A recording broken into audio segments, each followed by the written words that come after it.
chave desse capítulo 43 é o 13. Vamos lá no 13. Porque eu vou finalizar aqui. Versículo 13. Antes que houvesse dia, eu sou. E ninguém há que possa fazer escapar das minhas mãos. Operando eu.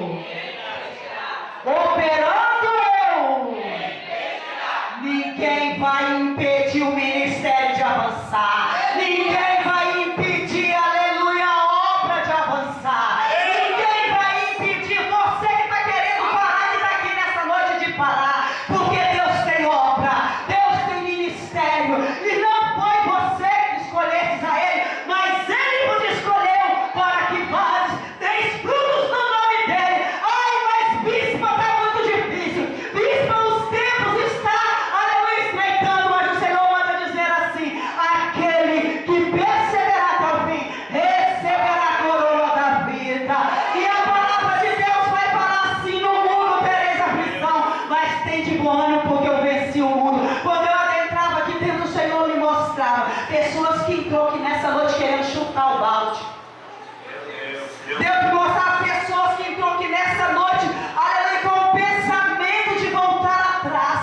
Deus manda dizer assim: não é tempo de recuar, não é tempo de ficar cocheando em dois pensamentos, é tempo de você entregar a sua vida, é tempo de você renunciar a muitas coisas para o Senhor, porque os dias são maus. Nós estamos vivendo um caos na nação, nós estamos vendo aí Israel como está, e nós somos israelitas, nós somos a Israel de Deus.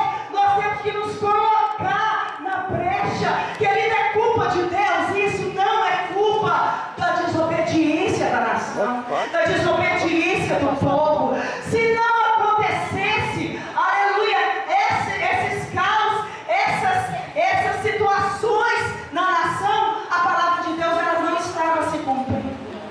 A palavra de Deus ela está se cumprindo.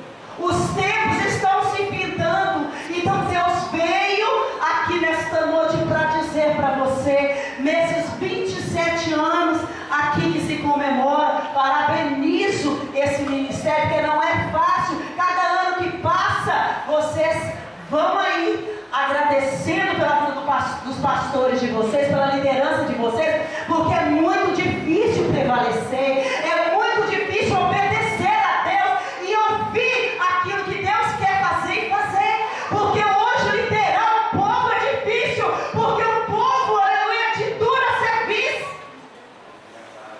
o povo é rebelde. E Deus, pastor, quando eu entrava aqui, o Senhor passava, eu vou para, olha, a ingratidão é tão grande. O Senhor manda dizer, quantos que o Senhor ajudou e virou as costas para o Senhor. E Deus falava comigo assim: fala com ele que eu vou trazer os remanescentes. O Senhor mandava eu falar que eu vou trazer de volta. Levantar, eu vou te exaltar. Permanece, ela manda subir pela banda agachai, na posição que tu estás, porque eu ouvi o teu gemido. Glória a Deus. Obrigado, Senhor. Aquela irmã que louvou aqui em cima, aqui, ó, acho que estava de calça jeans. Quando aquela irmã louvava, eu via uma unção sobrenatural descendo sobre a vida dela.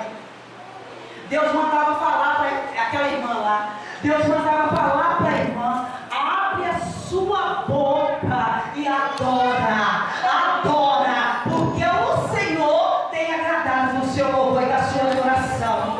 Viu? O Senhor manda dizer: escancar a sua boca. Deus é um ministério lindo, Deus é um ministério missionário, viu?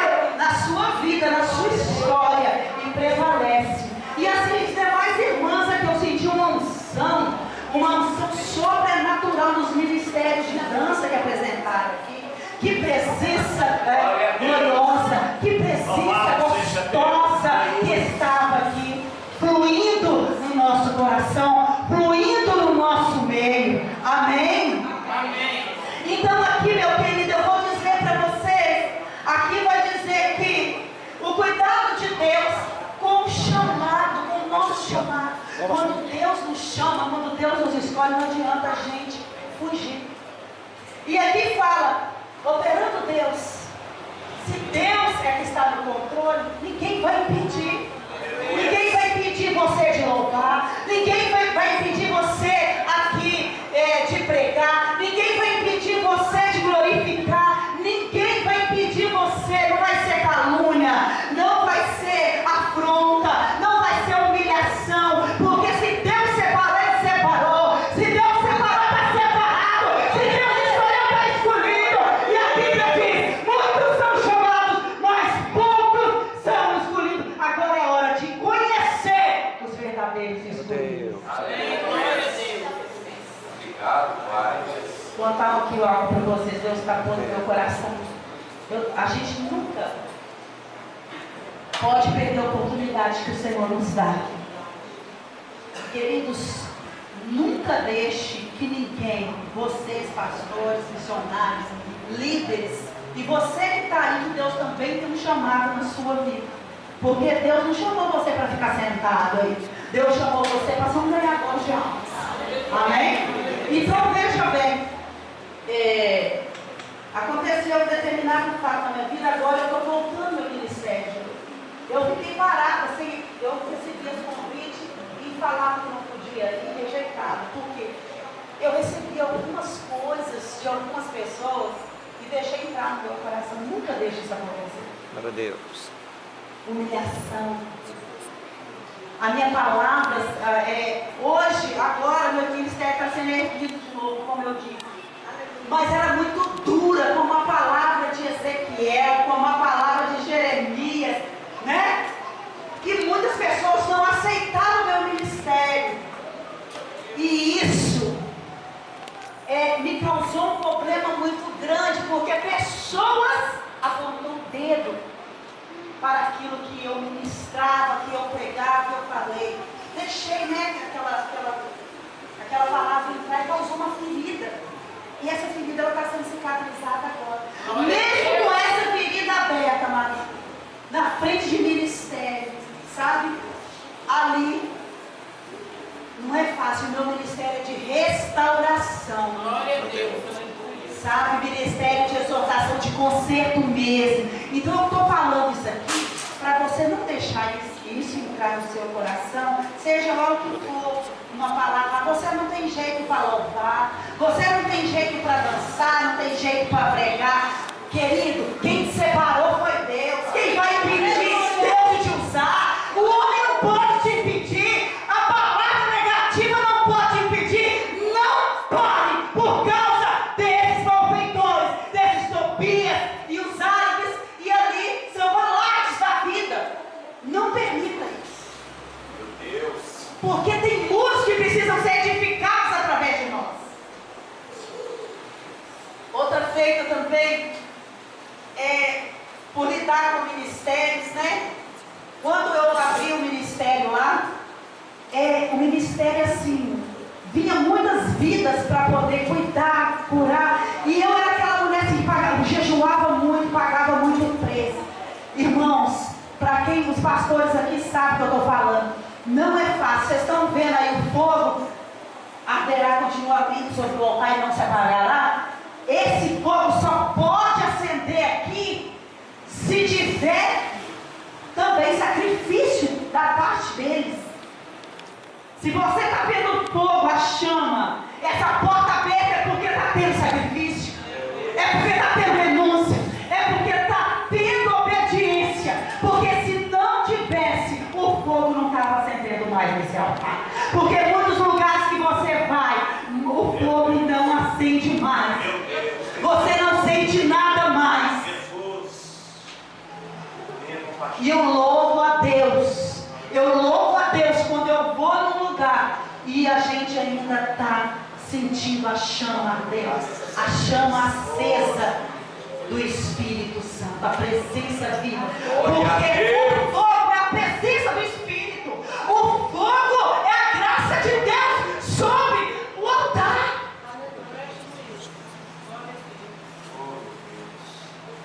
E aí, amados, depois de pagar, de fazer, pagar preço, ali em cima de preço, cuidando de ovelhas, cuidando de almas.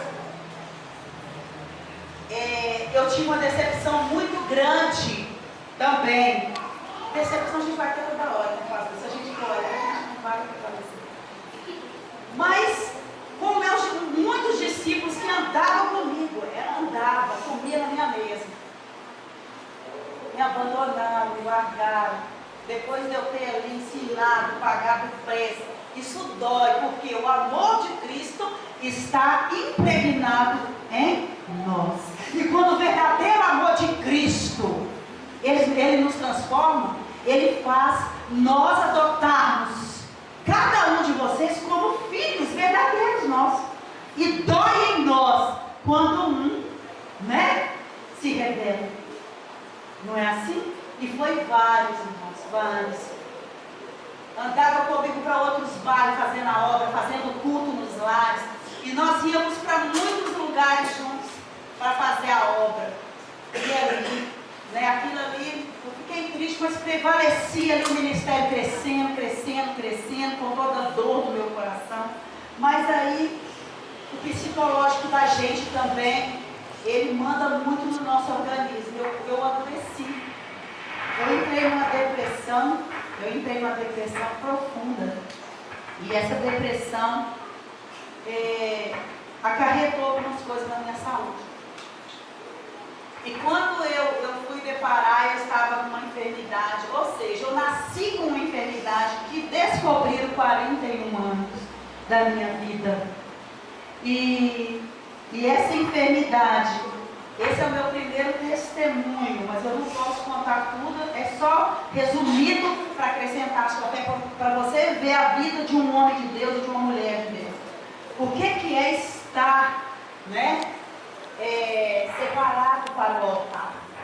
Separado para o altar requer uma vida de sacrifício e renúncia. Não é fácil. Então interceda por esse altar, interceda por essa liderança, porque vida de renúncia não é fácil. Quantas vezes a gente é criticado, quantas vezes a gente é rejeitado, até mesmo pelas pessoas da nossa parentela. Então o que acontece? Aí descobriram que eu estava com um tumor raro, e esse tumor raro me causou um problema muito sério. 41 anos depois, que eu já tinha tido 2 filhos, eu tenho 33 anos de casado, vou fazer 34, com o mesmo esposo para a glória do Senhor, tenho um casal de filhos casados, agora vou ser vó da Maria Clara, e esses filhos meus passaram muita luta comigo por causa da enfermidade. Quando detectou esse tumor aí que começou o problema, aí que só veio aparecer depois dessas debilidades, dessas dificuldades com igreja, porque eu dei a minha vida, eu paguei o preço ali, eu tive essas decepções, só foi acarretando no meu psicológico, aquela angústia, aquela dor. Talvez Deus está fazendo eu falar isso aqui para você, porque tem alguém aqui que precisa de ouvir isso. Deus tem um ministério grande. Deus me mostra o Senhor com um ministério grande. Deus me mostra o ministério. Eu vou falando, Deus vai me mostrando. Deus me diz, eu vou entender, tá? Eu não te conheço, mas quando eu olho, eu vejo um ministério grande nas suas mãos. Eu não sei quem é o Senhor, mas eu sei que Deus vai te honrar e Deus manda te dizer, continua no propósito, continua nessa determinação, porque o inimigo ele está lutando, viu? Ele está lutando contra a sua vida, ele está lutando para te puxar para trás, mas Deus manda te dizer essa noite venho eu falar contigo, tu és meu, essa noite venho eu falar contigo, eu te resgato, essa noite venho eu falar contigo, que eu te restauro. Vai crescer, eu não sei o que é ser pastor de igreja, ser líder de igreja, eu não sei o que é. Eu sei que Deus vai te levantar com algo grande. Amém, Jesus. Aí vai, irmãos, o que acontece? Eu fui fazer a radioterapia, começando o tratamento, o médico falou, olha, nós não vamos fazer cirurgia. Nós não vamos fazer a cirurgia porque a gente vai fazer o tratamento, vai diminuir, não vai precisar de fazer cirurgia. Tá, isso foi 2 anos. Sentindo enjoo, o cabelo começou a cair, de cortar o cabelo curto. Aí, irmãos, eu vi que o negócio estava só piorando. 2 anos de tratamento, isso acabou com o meu organismo, acabou, sabe? Foi terrível, irmãos. O preço é alto, viu? Não quero desanimar vocês não, mas às vezes você que está sentado ali, está achando que está difícil, olha para eles aqui, ó. Ora, paga preço. Porque para quem está na frente, a carga é dobrada. E aí, irmãos, eu falei assim, eu vou mudar de médico, eu vou mudar de estratégia. Eu não estou gostando. Aí algumas pessoas falaram assim, não, muda de plano, esse plano não está muito bom. Mudei de plano. Eu falei, mas e a carência? Como é que eu vou fazer? Eu falei, não, muda de plano. Tá? Mudei de plano. Quando eu mudei de plano, esperei 6 meses. Aí o médico que começou a me atender falou comigo assim, não, esse cara é cirúrgico, tem que tirar. Tem que fazer cirurgia. Já era para ter tirado. Eu fiquei 2 anos, irmãos, em tratamento vigoroso. E não resolveu nada. Olha o plano de Deus, olha o propósito de Deus. Se a gente não está na presença, se a gente, aleluia, não está obedecendo ao Senhor, é muito pior. Porque em tudo Deus tem um propósito na nossa vida. Em tudo. Então o propósito de Deus foi provar que Ele era comigo. O propósito de Deus foi provar que em meio à situação que para a medicina não tinha jeito, o próprio médico tinha. E eu vou perguntar para pessoas aqui. Você está achando que está difícil? Deus está mandando você levantar a cabeça. Deus está mandando você que você diz, se coloca de pé. Porque Deus, quando disse para Ezequiel capítulo 2, ele disse assim, filho do homem, ponte em pé que eu falarei contigo, o Senhor quer falar contigo. É para você se posicionar, porque Deus tem algo para revelar para você. E aí, o médico falou que ia fazer, deu 6 meses, fiz o risco cirúrgico. Eu vou fechar isso aqui porque você precisa de entender. 27 anos de ministério, não é para qualquer um. E eu vou fechar com isso para você entender como é que um homem de Deus está de pé às vezes aqui rindo, batendo palma, glorificando, adorando, mas você não sabe como que está a estrutura. Às vezes está gemendo, está doendo. O lombo está todo arrebentado. E está aqui, ó, orando por você. Meu Deus. Batendo palma com você. Então, queridos, fiz o risco cirúrgico. Quando eu fiz o risco cirúrgico, deu uma alteração no meu sangue. Passei pelo cardiologista, ele falou, tem um probleminha aqui, só que esse probleminha não vai ter problema de fazer cirurgia não, tá? Liberou. Só que no sangue deu uma alteração. Nós temos uma glândula na nossa cabeça, no nosso cérebro, aqui atrás, que chama hipófise. Quem sabe disso? Hipófise, né? Essa hipófise, ela controla a insulina no pâncreas. No pâncreas. E quando o exame de sangue deu a operação, foi descobrir, eu tinha um tumor quase estourando na minha cabeça. Aí o médico falou assim, ó, não vou poder fazer cirurgia não, mas eu vou fazer algo. Minha nora até foi comigo nesse dia. Isso foi em 2012, foi 22 de dezembro de 2012. E ele falou comigo assim, olha, eu vou te passar uma medicação, e essa medicação, você vai tomar assim, assado. Em 3 semanas você vai voltar. Era um remédio deste tamanho. Na época, em 2012, custou 100 e poucos reais. O vidrinho desse tamanho, o comprimido parecia uma família de tão pequeno. 2 só. Eu esperei 3 semanas para voltar, para repetir o exame.